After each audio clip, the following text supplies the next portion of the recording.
I'm going to be talking today with John Hoskins, founder of Level 5 Selling, a sales management consulting firm based in Scottsdale, Arizona. John's the author of 4 books on sales and sales leadership and has sold or overseen the sale of more than $350 million of licensed training. John and his partners utilize learning journeys to develop frontline sales leaders as masterful coaches.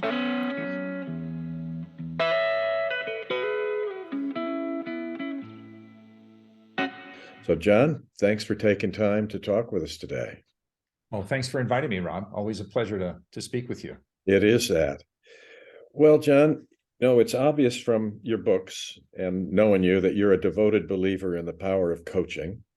And you've also reported time and again that there's just not enough and the right kind of coaching taking place in most sales organizations. So why do you suppose that is? What's getting in the way? Why is coaching hard to get done? Well, we ask this question routinely of our clients, both prospective clients and existing clients. And when I say client, Rob, I'm referring to that frontline sales leader who has somewhere between 6 and 12 direct reports, the classic manager in the middle. But the quick answer is a lack of time. Most sales leaders will want to coach. There's no lack of motivation.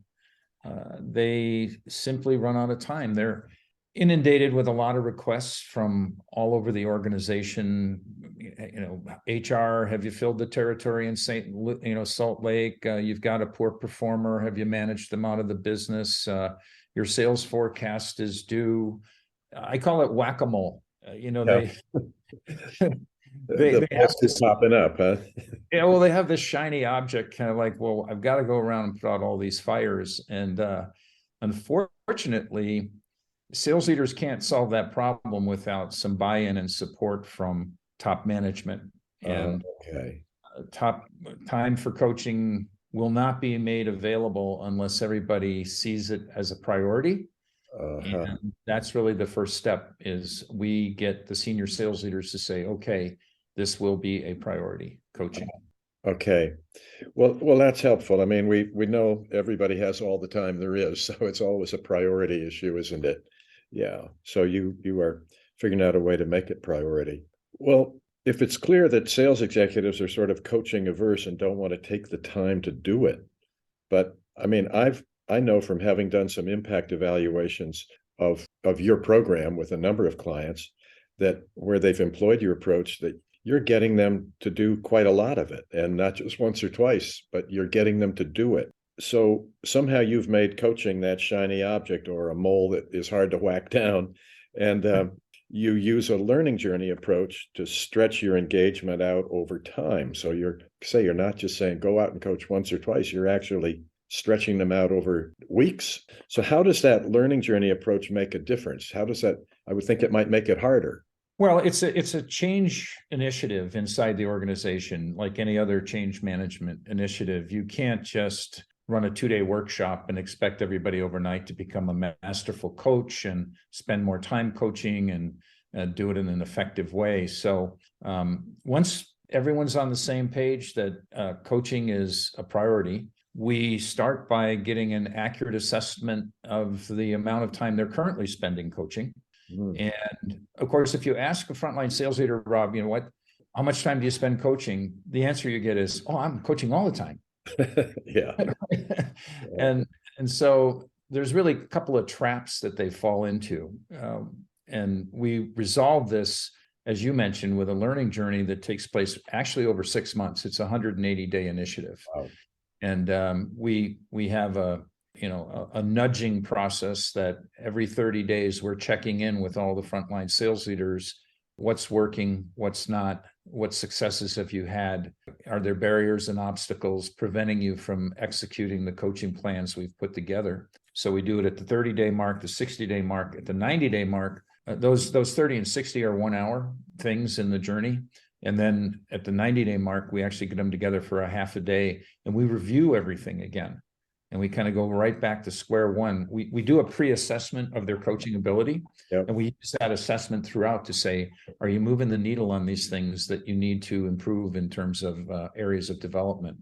So a lot of check-ins, a lot of procedures, all bite-sized, bits. I guess you can call, some people call them go-do exercises. Other people call them, active learning initiatives in between those times. So we make the expectations very explicit and we make people accountable. And while it's a cliche and it's overused, you got to inspect what you expect. Yeah. Yeah. Well, you mentioned nudging, and it sounds like your learning journey approach, because you got the buy-in up front too, sort of gave you the space the permission to do that. It allows you. I mean, I'm thinking of in a traditional training workshop setting, you might say, "Okay, we'll give you our guys for 3 days, John. Give you our people for 3 days." But then after that, they don't expect to see you around. And but here you're nudging them along, and you've gotten permission to do that because of that learning journey approach.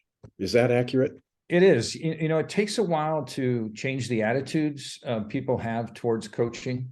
You run into everything from, "Hey, look, I hired the best of the best, Rob. They really don't need coaching from me. I'm just here to kind of navigate the traps for them, making sure that their orders get processed accurately, that they have the tools they need. But my people don't need coaching." I mean, that kind of a zombie idea, really. Yeah. You think any other profession that wouldn't, do that. So yeah, I mean, permission, as you realize in most workshops, you've got prisoners, terrorists, and sponges, right? And we have to work through all of those people to, get them to embrace the idea. One of the first things we do in the journey is we give them an exercise around the case for coaching. And we've found a dozen different studies that have been done on the power of coaching and the kind of results that you can get from doing it. And we ask them to identify the ones that, they think apply most to them. Right. And they come out of that. It's a very short exercise, but they get the aha that maybe this is a good thing for me to do. Maybe I do need to do this more often. So it up front in your learning journey, at the very front end of it, you said you've gotten senior leader buy-in, so that there's you have the permission to be working with them and the expectation, but you've also mentioned that you get them to buy in. So there's some commitment to the journey up front. There is. Yep, there is. Yeah.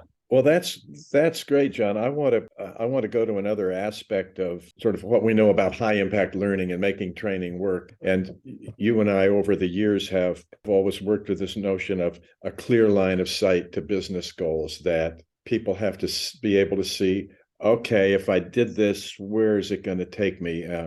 Is there a horizon beyond the classroom door here? Where is this going? Does that notion of a line of sight to business goals come into your learning journey approach? It does. And, we use an impact map at the beginning of the kickoff session with the task force that's involved in the project. And we get them to describe, precisely the results, the KPIs that they have at a corporate level. We break that down into the region level. We even break it down to the individual district or division manager, frontline sales leader level. And then we connect those dots to the tools and resources and skills that they're going to get during the journey. So this is, again, something we revisit at the 90 and the 180-day check-ins. Are we tracking towards this? If not, why not? What do we need to do to get better? And it becomes something at the end of the initiative that we can point to and say, well, we were able to get the things done that we wanted to. We haven't gotten them all, maybe. So what do we need to do better in the next 6 months? And we have generally at the end of that 180 days, I'd say half of our clients say, "Hey, stick with us. We like this nudging that you're doing. And you're keeping us honest about doing what we said we would do to execute this plan." So the big thing that we're trying to do, Rob, I don't know if you've seen this book written by Jack Spratz. It's called The Power of Moving the Middle. That's exactly what we do. We know that middle performers, both leaders and representatives, represent about 70% of most sales teams. Yeah. But rarely, if ever, is there a deliberate strategy for changing their performance or improving their results. And so I like to always ask the question of my senior sales leader right up front is, do you have a deliberate strategy for moving the middle? And that's what Level 5 does. And our learning journey solves that biggest challenge they have of developing middle performers into high achievers. That's Mhm. the fastest path to revenue growth. Well, and that notion of moving the middle is something that underlies the research we've done on training too. And you were familiar with that, where we know that if you did put some people through a training, you're going to have pretty much a big bunch in the middle. And it isn't that they're incapable or ignorant, or that they didn't use the training because they couldn't. They didn't use the training because they didn't. Something didn't nudge them toward that. So that's a powerful notion. You mentioned you use the impact map. Now, if I understand an impact map correctly, that's going to identify what they're going to learn. It's going to identify actions they're going to take on their job, and then it's going to tie those into business goals and metrics. Does that help you? You mentioned back at the beginning you had to get the buy-in from senior leadership. Does that impact map help you with that buy-in? Do they get to see where you're headed and buy into that, or do they just look at you as a guy who's going to deliver some training? Oh, totally. I mean, it's all about getting alignment from senior leadership right down to that frontline level. And we have frontline leaders on that task force to say, look, before we roll this out, this is something you need to review with everybody that's going to be involved in this work, so that they understand what it is we're trying to accomplish, the skills, the resources and tools that we're providing them, and how they're connected to business results. And we're going to keep coming back to it and asking. I mean, the metrics are always unique to the customer. So, that's a dialogue. We don't come in with a template and say, okay, here's your impact map. But they have a lot of issues. So it might be reducing turnover. It might be increasing win rates on competitive deals. They might have a forecast accuracy problem. That's a big one these days with the economy. Or they simply want to grow the top line or improve margins in the bottom line. So we set those targets up in advance for the project, and then we help them see how what we're doing is going to help them achieve those objectives. Yeah. So a lot of buy-in, a lot of commitment building at the front end of the journey. Yeah, absolutely. As you know, Daniela at the Brinkerhoff Institute has built a survey instrument for us that we offer at the end of the initiative. So we have a third party inanimate, it's not the chicken coop being guarded by the fox or whatever. Yeah. It's a third party that comes in, and she looks at a number of things that we examine, but we can use that instrument at the beginning to say, here's what we're going to be measuring at the end. Yeah. And by the way, part of that measurement, senior management, is you're holding people accountable and responsible for executing the level 5 system. So you're going to get a report card too, as the coach of the coaches. Yeah. Pretty elaborate nudging system you built into your learning journeys. Yeah. Well, I know something that a lot of folks struggle with virtual learning, and you're doing this virtually, I guess, and most learning journeys are virtual. Is we know that feedback is requisite to learning. No feedback, no learning. It can be easier when we're doing all this face-to-face training, where you can do role plays and whatever with people. You can give them feedback. How do you get feedback built into a journey like this over, like you say, many months? Well, there are in-person meetings today more than it was pre-COVID, and we do a hybrid effect. So some of it's delivered virtually, some of it's delivered in person, and it's really up to the client in terms of how they want to do that. The things we've built in, Rob, include pre-post assessments of all the frontline sales leaders. So we're measuring 30 activities and behaviors that they're getting anonymous feedback from their direct reports that tells them their areas of strength. What are the things that they do well as a coach? And it also identifies areas where they could improve. So the leader is looking in the mirror and saying, here's how I would evaluate myself on these items. And then all of their direct reports anonymously then are aggregated into a report. And we start right there with them. Wow. It's a little bit of a wake-up call, as you can imagine, right? Well, it strikes me that with that feedback built in coming from the coachees, that there's really no place to hide, is there, in a level 5 journey? Well, and you're going to get a post survey as well. So you'll be able to see whether or not you were able to move the needle. And of course, we show them how to take that report, and it sets up this culture of saying, as your leader, I expect to get feedback from you and you to coach me.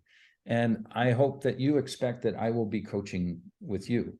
And so it really sends another message, which is it's okay for everybody to give feedback, regardless of the reporting relationship. And then at the end, of course, we're doing it again. Now, we also use technology, a virtual role practice platform. I don't know if you're familiar with that, but let's say that you and I went on a call and you noticed that in the call, I fumbled an objection really badly. And I needed to really get better at doing that, or I was going to lose deals. Right. We would talk about that after the call, and you would then assign me one of 49 little micro learning e-modules we have on various skills, one of which would be handling objections. Huh. And I would watch that video and learn about handling objections. And then you would say to me, John, I'd like you to record yourself giving an answer to that objection that we ran into on that last call and send it to me. And that's sent, and the manager gets an email. They go in and they click and they see the video. They click again and they give feedback to the individual performer. Okay. So they could do one of three things, Rob. They could say, John, great job. Make sure you handle objections like that in the future. They could say, John, you missed a step. I'd like to see you do it again. And by the way, we know that people will do this about 5 or 6 times before they send it to you. So they're reps, like reps in a gym. And because they want it to be good when they send it to you. And then the third thing that you could do is you could say, John, that was really extraordinary how you managed to handle that objection. I'm going to post that on the peer learning board.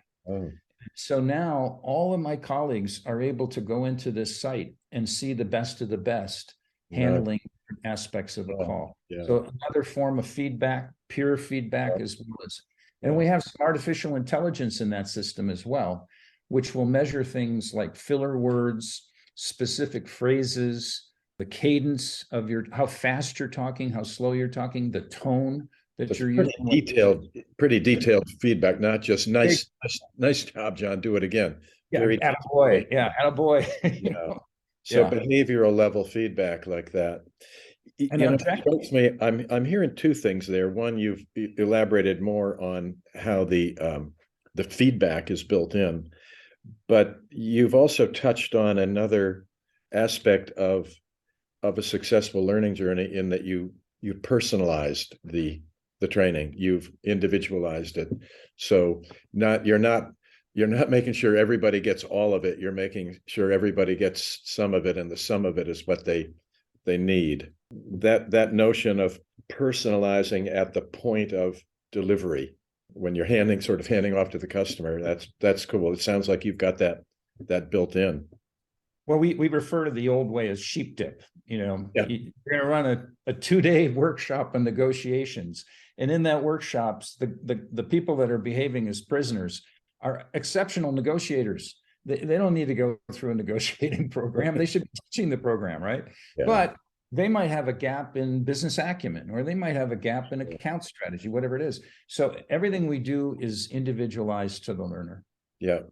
Another aspect, I haven't heard you touch on it, but I wonder if it's there, that we've talked about practice. When practice is going to happen over a long period of time, people have promoted using a crawl, walk, run approach. Let's not throw everybody into the deep end of the pool at the beginning, but let's make this, let's try to grow some success by letting people practice perhaps easier stuff or in a safer environment. Like that video sounds like that is a safer environment. Though my boss is going to see it, at least I'm not doing it in front of a client. Is that part of your learning journey approach to a crawl, walk, run? Yeah, and I'm always reminded of the Allen Iverson video where he's talking about practice. And he says practice 37 times, but we are avid deliberate practice, deep deliberate practice. And again, in a safe way. One of the things that the leaders will adopt as a process is, prior to going into a call, how many times do you think a manager and the representative actually practice that call before they go in? And the answer is easy, they don't, right? We advocate that. We actually show a methodology for them to practice before they go into the call. Then they complete the call, the manager observes the call, and they have a post-call debriefing. And in that post-call debriefing, one of the steps in the briefing is, okay, let's practice. Let's do again what we just did to anchor it in and make it deep and deliberate. And then, of course, you mentioned the virtual role practice platform. But practice is, you can't get better. That's part of the problem with coaching too, Rob. You asked, number one problem was no time. Number two is they get rusty. You didn't go play tennis 3 times a week and then you went out 6 months later. Yeah. You'd be rusty. Yeah. Yeah. How do you tell you they don't want to play with you? Yeah, exactly. I want to come back to another, and I think I'm hearing this implied as you've been talking, but learning journeys are supposed to be as self-managed as possible, that the more we can sort of empower the learner to be able to get what they need when they need it and just the right amount they need it, and the sort of, is that possible to do? It sounds like this is a very structured approach. Who's in charge of every performer here? So the manager completes a 90-day coaching plan as part of this process, and that becomes an ongoing tool that they use. And in that 90-day coaching plan, it helps them eliminate 2 big problems. One, I mentioned the 2 traps before. Trap 1 is I divide all the precious little time I have for coaching across everybody. Everybody gets equal amount, or I'm going to spend all my time with the underperformers because I hired them and I need to prove that I can hire people well and I don't want them to turn over. Bad idea. So we show them a way to allocate that time more effectively. And on an individual basis, they're looking at each rep and saying, what are their strengths? What are the things that I want them to bring intentionally to the job every day more and more that I can reinforce? And so that's a big part of it. The second piece is I'm going to ask them and talk with them about where they believe their areas of development lie. And that'll be a collaboration. It's not going to be me telling them what they are. And it's not going to be them telling me what they think they are. But we're going to negotiate here. We're going to talk about what I've observed. Because as you know, Rob, individual performers aren't really good at identifying their own weaknesses. Yeah. They have blind spots. Yes. So sometimes you need someone who can tease out from them areas that, through kind of almost like an attorney would do leading questions to get them to say, yeah, you're right. I probably could do a better job of getting commitment and calls and getting people to move forward in the buying decision. I need to work on that. So we're back to that feedback again that you've got so thoroughly embedded in this journey process. And it sounds like you said the manager makes their own plan. So they're sort of the captain of their learning journey. It sounds like it's their plan. Nobody said, here's your plan, John, go do it. It's John, make a plan and then go do it. They put the plan together. They even put in a percentage of time they want to allocate to coaching. And then the spreadsheet just, once they identify the ABC priorities on their team as to who they're going to coach, everything is calculated from that. So they put in 40%. I want to spend 40% of my time coaching this quarter. Boom. Everything just allocates to that person. It says, you're going to spend this many hours with Rob. Yeah. Now I'm able to go to Rob and say, hey, Rob, I got this much time set aside. How can we use it most valuably? And these are the types of calls I want to go on. These are the accounts that I think I could add value in. Well, again, it seems like you're personalizing. This is not a one size fits all learning journey.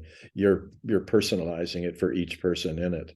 It's kind of like a toolbox, and the manager can reach in, and if they need a pliers, they grab the pliers. And if it's a screwdriver, they use the screwdriver. And we're just giving them the tools they need. Now, all of that information, by the way, is rolled up to senior level management. So in terms of moving the middle, in the beginning, we identify how many of their people are calling at a level 3 and below. We call that the scrap and waste calls. They don't advance a buying decision. And we actually track how they're actually moving their team, that middle, over to the level 4 and 5 calls. So that's feedback going up the chain here too. Yeah, as well as how much time did they plan to spend and how much time did they spend. So there's an over-under each quarter as to whether they met their objectives for coaching. And we go right to the beginning of, in that kickoff meeting, we say, let's see the job description of your managers. Well, where does it say that they're supposed to be coaching and how much time they're supposed to be coaching? Right. A lot of times Well, you ask for a job description and they go, yeah, well, those are in HR. We're working on those. Like, we Yeah. haven't quite finished them. Yes. Yeah. Well, it certainly sounds like you've taken learning journey thinking and just done a masterful job of applying it in this sales coaching arena. Is there any question I didn't ask you that you wish I did?